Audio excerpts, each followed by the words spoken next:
Apapun koko tetap harus jaga kesehatan. Mawar sendiri gimana kondisinya? Kondisinya seperti apa? Sudah seperti gini aja, seperti gini. Ya sekarang jadi hasil kemarin kan perkara saya tuh sudah diputus. Saya memenangkan hak asuh anak, tapi ternyata mantan suami saya banding. Ya masih nggak paham apa yang dimauin, karena kalau memang betul soal anak, saya nggak pernah nutup akses sama sekali. Malahan sekarang lagi musim liburan, dari pertama musim liburan dia tidak pernah mengajak anaknya untuk main ya, untuk ketemu atau apa gitu. Jadi sempat saya tanya, bisa nggak weekend ini anak-anak sama dia bilang belum bisa dulu karena lagi ada renovasi apa segala macam. Terus dia bilang sakit ya, banyak sekali alasannya. Jadi kalau dia menuntut hak asuh anak seharusnya sejalan dengan sikap dong gitu. Jadi saya bingung apa yang dia mau, cuma ngejalanin aja lah. Kemarin juga sempat laporan Polres Depok mantep tidak ingin mau berkomentar. Ya. Apa sih ada santai sendiri? Karena ya kemarin itu saya belum konsultasi dengan kuasa hukum. Karena kan mungkin Mbak Mas tahu sendiri ya, sebelum ada gugatan dari mantan suami, saya ada laporan nama baik apa-apa. Jadi saya lebih ngejaga, takutnya saya salah-salah ngomong, dicari kesalahannya, jadi bumerang buat saya sendiri. Jadi lebih baik, kalau sekarang kan udah jelas nih, udah ada gugatan dari beliau apa, putusannya seperti apa. Jadi ada yang bisa saya ceritakan. Kalau kemarin itu saya sendiri nggak ngerti gitu. Sampai sekarang pun saya masih nggak ngerti kemauannya dia apa gitu. Cuma ya lebih ke ikutin aja maunya. Kan kemarin awal waktu lalu isu orang ketiga nih Kak. Siapa? Dari pihak? Ya, dari pihak sana. Oh. Yang membuat retak rumah tangga mungkin seperti apa?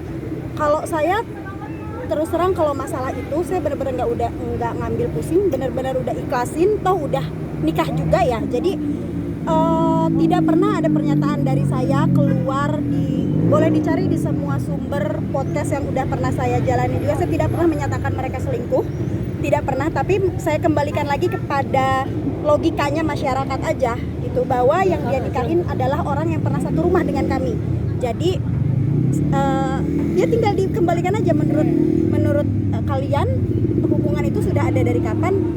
Wallahu alam ya. Kalau saya sih, saya nggak punya bukti bahwa mereka berselingkuh. Jadi saya tidak pernah menyatakan mereka berselingkuh.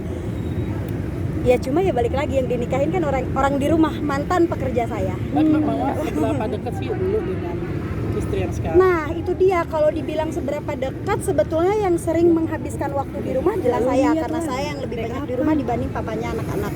Tapi yang perlu digarisbawahi bahwa lama bekerja istrinya yang sekarang itu hanya 2,5 bulan.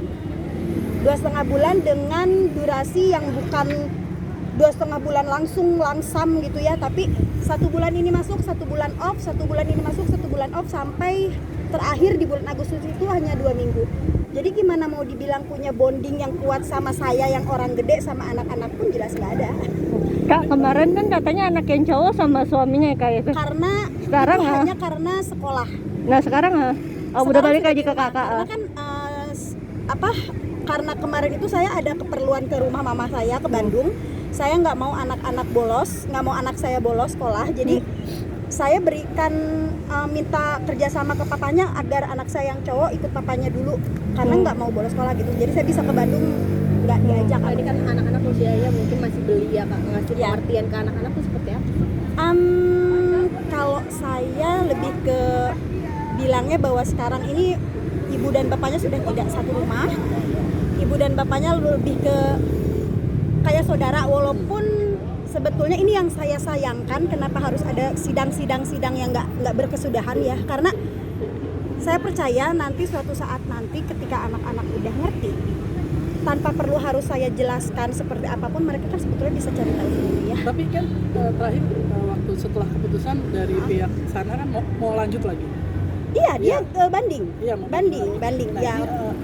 Dari Mawar sendiri gimana? Jelas saya akan menjawab, harus dijawab dong. Kalau dia mengajukan banding, berarti saya harus mengajukan kontra banding gitu. Karena bagaimanapun juga yang namanya saya nggak peduli ya Mbak, kalau misalnya yang dituntut itu hal lain, tapi kalau anak-anak sampai kapanpun akan saya perjuangkan karena memang hak saya. Katanya kemarin juga kasusnya sempat mandek di Polres Depok, seperti apa?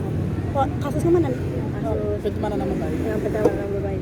Sebetul itu ya mungkin bisa ditanyakan ke Polresnya langsung ya. Kalau dari sayanya sudah pernah diperiksa juga kan kemarin. Statusnya masih jadi saksi. Jadi Statusnya saksi kok. Nah, kalau untuk materi dalam artian memberikan nafkah ke anak-anak. Alhamdulillah. Iya. Jadi bingung saya ceritanya kalau soal nafkah. Saya tidak pernah menuntut nafkah. Jadi sedikasinya kalau beliau ingat ya alhamdulillah saya terima karena itu haknya anak-anak. Tapi kalau beliau nggak ngasih pun saya tidak pernah menagih, boleh ditanyakan ke yang bersangkutannya langsung. Bahkan saya punya semua bukti chat sama bukti transfernya, kebutuhan anak-anak berapa tiap bulannya. Kalau dibilang nafkah itu kan seharusnya ada nominal pasti ya. Kalaupun iya betul. Kalaupun tidak ada nominal pasti, ada kesepakatan setidaknya. Ini kan tidak ada. Jadi benar-benar papanya anak-anak cuma ngasih semaunya dia dan kapannya itu pun waktunya nggak ada waktu pasti seingatnya dia. Jadi saya cuma bilang ya nggak apa-apa sih, saya masih bersyukur aja, yang penting anak-anak ada di tangan saya. Tapi selama ini dapat nggak kak? Sama Dapat hanya untuk biaya sekolah, untuk anak-anak yang kedua saya full yang sekolahin. Tapi luka masih membekas nggak sih Kak? Nggak ada luka, sudah tidak ada luka. Karena memang buat apa perlu harus saya luka? Buat apa saya harus nyimpen luka yang nggak ada habis ya. nggak ada, iya gitu maksudnya. Buat saya kalau luka itu kalau saya kehilangan anak-anak, tapi kalau papanya anak-anak saya lebih kemikirin lukanya anak saya sih daripada saya. Kalau saya kan dengan papanya memang statusnya ya orang lain ya, karena kita nggak saudara, tapi saya lebih mikirin lukanya anak-anak aja. Karena sampai sekarang anak-anak tuh suka nanya kenapa mami sama Dedi sama Didi itu harus berpisah. Ya namanya anak-anak ya. Ya itu aja sih yang saya lebih pikirin. Tapi kan menjelaskan ke anak sendiri gimana? Karena sudah tidak bisa sama-sama, saya bilang begitu karena saya lebih jadi sama papanya itu lebih kayak jadi saudara. Cuma itu yang disayangin karena ada sidang-sidangan ini kan di luar dari, maksud saya tuh gini loh, di luar dari adanya konflik ibu bapaknya.